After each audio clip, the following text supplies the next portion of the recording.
What's going on, guys? Welcome back to the shelf, and it is time for yet another episode of Downsizing my physical media collection. This time we're talking about some Scream Factory titles.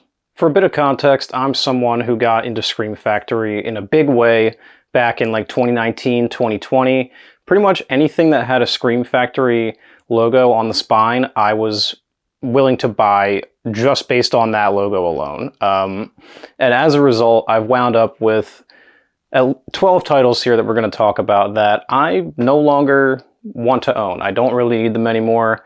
I'm never going to rewatch them. Time has proven that to be true, at least in the short term. Obviously, I don't know how I'm going to feel 10, 15 years from now, but like, I can't be making decisions right now based on movies that I might want to watch 10, 15 years from now. Like, that's just not realistic. And that seems to be the way that some people will approach things. Like, I don't want to get rid of this because maybe I'll want to watch it when I'm 50. And it's like, we'll cross that bridge when we come to it. You know what I mean? Like, we don't need to be planning for such eventualities like that. So there's actually a local thrift store in my hometown here that does a flea market. And I was thinking about maybe being a vendor for this flea market. So I really went through my collection. I combed through everything down to the VHS tapes. And I was, trying to compile some inventory to see if it might be worth it to be a vendor at this thing. And I think I have enough stuff. I think I'm actually going to do it. And so that's kind of what kind of set this in motion. As you know, I've been trimming down the collection anyway for a little while now. And I've been kind of putting off the Scream Factory section, which is in another shelf right over here that you can't really see. But I've been kind of putting that off for a little bit because I don't know. Scream Factory used to be my shit, man. I really used to be into them. But now I've kind of lost that blind loyalty that I used to have to them. I haven't had that for a while now, actually, to be honest. I really haven't. Probably the last time I was really excited about buying a Scream Factory title was like, I don't know, the Friday the 13th box set. Like, I'm trying to think. Maybe there's something I'm forgetting, but like, honestly, I don't think it... Maybe like Black Christmas 4K was cool. But like, I already owned the Scream Factory Blu-ray of Black Christmas, so like, all that was an upgrade. So anyway, like I said, I got a stack here of 12 Scream Factory titles that I'm going to go over. A few PSAs that I want to get out there. If you like these movies, that's cool. I'm really glad that you do. I am either lukewarm on them or downright do not like them and have never gotten rid of them for some reason. The reality is that I'm just not going to rewatch these. And if I'm not going to rewatch them, there's no need to own them. That's not to say that these are bad movies, okay? So please do not attack me in the comment section telling me that I'm wrong or whatever, because this is all subjective. With the exception of maybe 2 of these movies, everything else, they're all fine, right? With the exception of 2 that I think are like actively bad movies, these things are like, they're not making the cut anymore, and they're going to most likely get sold at this flea market that I'm going to be at. So I figured, honestly, let's just get them out. We'll sell them real cheap, price to sell, and someone else who actually really likes them and will watch them can own them. I think that's a much better use of these movies rather than sitting on my shelf where I'm not going to do anything with them. So it's a couple bucks in my pocket. Someone can get them for pretty cheap, and it's a win-win for everybody. So, all right. So with that being said, let's get into the first 2 titles here. First 2 are Psychos 3 and Psycho 4. Back when I was trying to make Sell It or Shelve It a thing, which is essentially what this series has morphed into, I did do a video on these. Nobody watched it, so I don't think anyone watching this will have seen that. But basically, I kind of go over these movies in more detail in that video. If you guys are at all curious, I'll try to link it right here. They're fine. They feel like diluted versions of Psycho 2, which is actually a very good movie. And you'll notice that I'm not getting rid of Psycho 2 because I actually really like Psycho 2. That one's staying on the shelf. These ones were fine. They were okay. I think they might be like 2.5, 3-star movies for me. Realistically, I will never watch them again. If I'm ever in the mood to watch a Psycho sequel, it's going to be Psycho 2 always, and it'll never be these. So, no need to keep these around. All right, next up is Piranha. This is the 4K of Piranha. I went into Best Buy back when they were still selling movies one day, and I just picked this up because it was a new release. It was still exciting to go into Best Buy back then and look at all the new releases and buy stuff. Now, this is one of those movies that I would hesitate to consider a good movie. I really don't think it's very good. That being said, I know a lot of people love it. People like Joe Dante. You know, I like Joe Dante, but that doesn't mean I like everything that he's ever done. Not something that I really see myself watching again. It's a self-admitted sort of Jaws ripoff. Not a ton of rewatch value here for me. Okay, don't attack me if you're a Piranha fan. Yeah, just no need to hang on to Piranha. So hopefully I can sell this for like, honestly, I'm gonna let this go pretty cheap, like 10, 15 bucks at the flea market, and hopefully someone else will enjoy it more than I did. All right, next up we got Motel Hell. I think we got a loose disc in here. Yep, we do. It's just the DVD though, so that's fine. I bought this way back, probably in 2020, 2021. I was buying like 8 to 10 Scream Factory titles at a time. They would have sales all the time, especially during COVID when I wasn't leaving the house and I was getting like stimulus check money, if you guys remember that. So I was just buying dumb shit. Motel Hell, people talked about it like it was, you know, a movie worth watching, and yeah, that's debatable for me. It's like a Texas Chainsaw ripoff, but it's like it's pretty much an outright comedy. And the thing about this one is, like, I watched this was a 2020 watch, and I have never once felt the desire to revisit this in the 5 years that I've owned it. And I think that's a really telling statement. Like, if that's something that you can take, right? Like, look at movies on your shelf, and if you use Letterboxd religiously like I do, you have a detailed library or a diary of the last time you watched all these movies. I haven't watched this since 2020, and I know that for a fact. If I have not had the desire to watch this in 5 years, what does that tell you? I'm probably not going to have the desire to watch it in another 5 years. So, like, that's a metric, like, you know, an observable data that you could look at and be like, okay, realistically, statistically, I am not likely to watch Motel Hell again. And I'm definitely not, because I'm selling it, so. All right, next up we got Lifeforce. This was another Best Buy 4K purchase. This was a blind buy. I knew it was a Tobe Hooper film, and I knew it had space vampires. So I was like, all right, that's pretty sweet. That's dope. Like, I'm getting that, right? Yeah, this, outside of like some cool imagery, all I remember about this was how boring it was. I found Lifeforce to be very boring. Again, please do not come for me, guys. I know that there are going to be Lifeforce fans watching this video. It just did nothing for me. I mean, there's a super hot chick in this movie. I'm gonna be very candid with you guys. Who's got some, you know, how do I phrase this? She's got some assets, and you know, that's something that, you know, people might return to this movie for. Listen, it gets points, but it's not something that's going to bring me back. Let's just put it that way. So as much as I love Tobe Hooper, Lifeforce just was not it for me. So this one's going to the flea market. All right, next up we got Firestarter. This is the Blu-ray. I don't know if this one has a 4K. I don't think it does. But hey, you know, this one is like a slightly above average Stephen King adaptation. We all know Stephen King adaptations range from masterpieces to complete dog shit. This one rests comfortably in the middle. For most people, is probably enough to warrant keeping it. Listen, I'm not trying to pitch or sell my collecting habits to anyone out there. If you happen to resonate with the stuff I'm saying, and you agree with me and it makes sense to you, that's cool. That's fine. But this is in no way intended to be like a commercial or, you know, in some way trying to insinuate that other people should do things the way that I do. This is what makes sense for me and my current situation. So, but anyway, back to Firestarter. I really don't have much to say. I'm just not going to rewatch it again. I thought it was fine. Drew Barrymore is a really great child actress.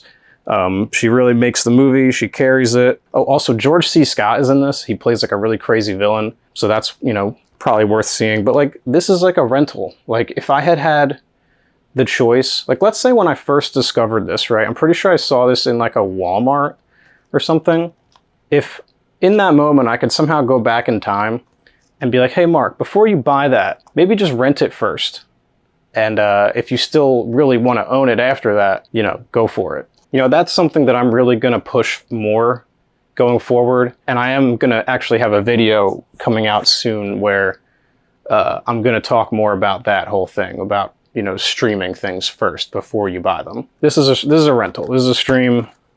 Nobody's religiously rewatching Firestarter. I'll just put it that way. All right, next up is Dog Soldiers. This is the other film from Neil Marshall, the director of The Descent. Not a ton to add on this one. Honestly, I don't remember a lot about this one. When did I watch this? Hold on a second. Pull up Letterboxd here. I watched this in December of 2020. So same thing with Motel Hell. I probably got them in the same order here. And I haven't considered rewatching Dog Soldiers since that time. So 5 years. So that to me is enough to be able to comfortably say, you know, I'm not going to watch this. But then it's like, when I was taking these off the shelf for this video and to subsequently sell at this flea market that I talked about, there's that little voice in the back of your head that's like, oh, don't get rid of that one, man. Like, you should rewatch it first and then see how you feel. But the only reason I'm thinking about rewatching it is because I'm considering selling it. Not because I'm interested in actually watching the movie. It's the whole idea is born out of the idea that I'm going to sell it. You know what I mean? And so that's what sparks that, oh, don't get rid of it yet thing. So it's like a circle.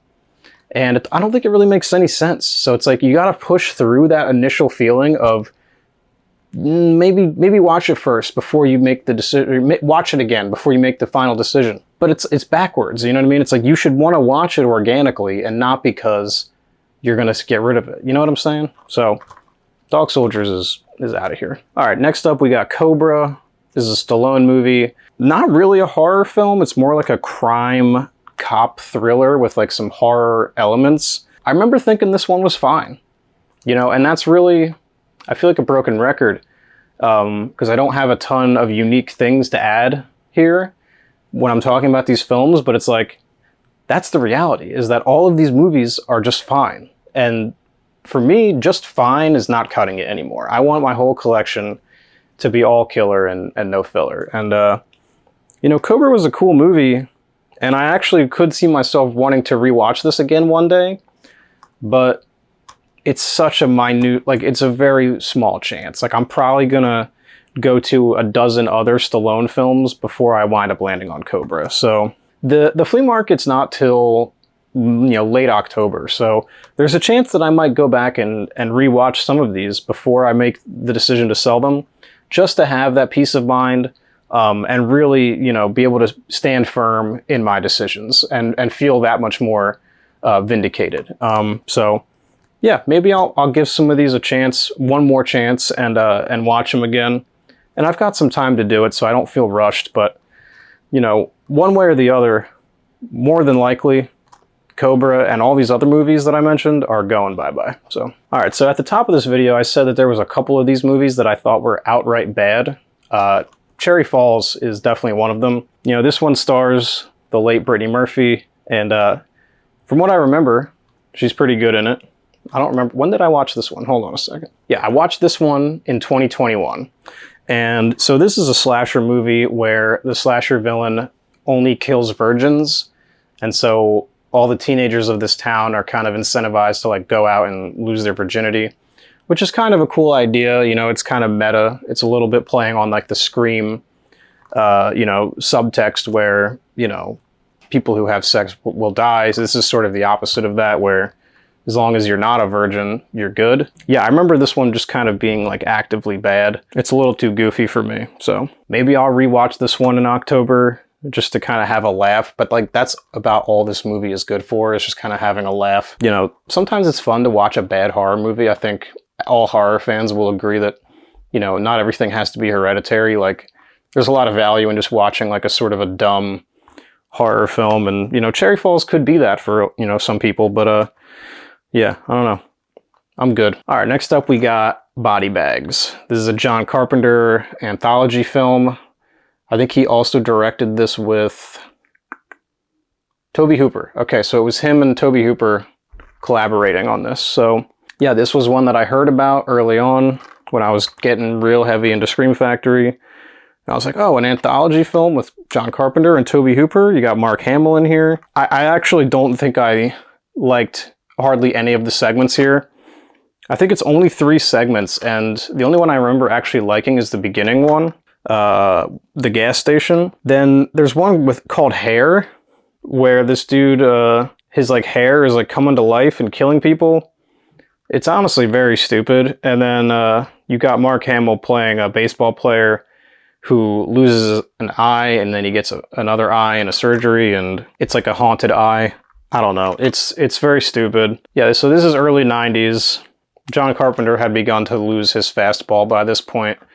Same with Tobe Hooper. You know, listen, I love them. They're both legends, but let's face it, their best films were behind them by this point. So, again, I have never felt a desire to rewatch Body Bags. So, hopefully this sells at the flea market. All right, next up we got Alone in the Dark. The story with this one, this was actually the first time this movie's ever been on Blu-ray. This thing was like lost on VHS, like it didn't even have a DVD. So when Scream Factory announced this was actually kind of exciting because this was the only time you could ever watch this movie in high definition. So I, not having ever seen it before, blind bought it because, you know, I wanted to be part of that, you know, group of people who were going to be able to experience this film for the first time. And like the cover art is super sick. Shout out to whoever did this art. You got Donald Pleasance, Martin Landau. You know, some great actors are in this film, but it's not terribly good. It's like some inmates from a psychiatric ward like break out and just start wreaking havoc on this town. It's just kind of weird. There's like these weird dream sequences in it that don't really, you know, they don't really work for me anyway. I can appreciate the significance of this being on physical media, and people who are actually big fans of this movie, you know, it's cool that Scream Factory released this back when they were actually like putting out new movies and not 4K re-releases of movies that they've already released, but that's another topic entirely. So this is one that I will revisit before I sell it, just to make sure, because the director of this also did Nightmare on Elm Street 2, which is my favorite Nightmare film. So I wanted to give the guy another shot. I believe his name is Jack Shoulder. So yeah, we'll see. But more than likely this one's leaving. And last but not least, we have Alligator. This is another 4K blind buy from Best Buy. It's an alligator, and it kills people. Listen, this one is just schlock. This is just a schlocky sort of creature feature. Some decent alligator practical effects. That's probably the biggest accolade I could give this movie. You know, you got Robert Forster in here, which is pretty cool. He's sort of a prestigious actor for such a schlocky movie. Yeah, this is a movie that, you know, I really shouldn't have bought. I should have streamed it first and then bought it. This period of time, I was just buying any Scream Factory movie. Like, I really was. And, you know, because I liked the way that the spines looked and shit. You know, the title kind of tells you everything. It's a big, oversized alligator. This is another sort of Jaws ripoff in a way. You know, it's more landlocked, I guess you would say. But yeah, I don't know. I have nothing to add. It's alligator. Yeah, that's all I got. All right, guys. So that is all of these Scream Factory titles here. You know, listen, again, there's some quality here. There's some decent movies in here. But for me, when it comes time to watch like a horror film, and I'm like browsing my shelves, my eyes glaze over these automatically. Like, I've noticed, like,